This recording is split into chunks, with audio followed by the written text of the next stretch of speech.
அஸ்ஸலாமு அலைக்கும்.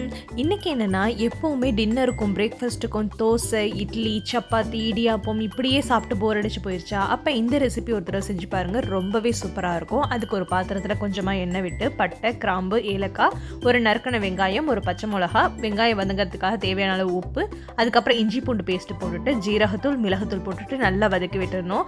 நான் இதுல தக்காளியை நல்லா மைய அரைச்சு பேஸ்ட்டா சேர்த்துருக்கேன்.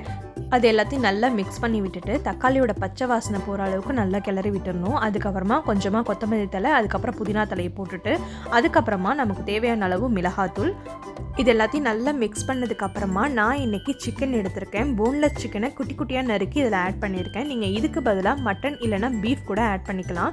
அப்படி இல்லைனா நம்ம இதுக்கு முன்னாடி போட்ட வீடியோவில் குப்புத்தான் எப்படி செய்கிறது அப்படிங்கிறத காட்டியிருப்போம். அதே மாதிரி நீங்கள் குப்புத்தான் அரைச்சி கூட அதை குட்டி குட்டியாக பண்ணி தனியாக வறுத்து எடுத்து அதை கூட நீங்கள் இதில் ஆட் பண்ணிக்கலாம்.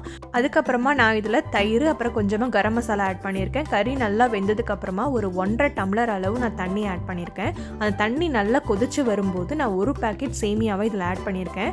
நான் ஆட் பண்ணியிருக்க சேமியாவோட கிராம் பார்த்தீங்கன்னா 180 கிராமு. 180 கிராமுக்கு 1.5 டம்ளர் இல்லைனா அதை விட கொஞ்சம் கம்மியாக ஊற்றினா கூட கரெக்டாக இருக்கும். இப்போ அதை நல்லா மிக்ஸ் பண்ணி விட்டுக்கோங்க.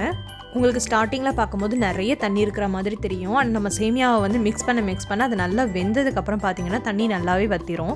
அதுக்கப்புறமா மூடி போட்டு கொஞ்சம் நேரம் தம்மு விட்டுட்டு இறக்கிட்டிங்கன்னா சூப்பரான கறி சேமியா ரெடி.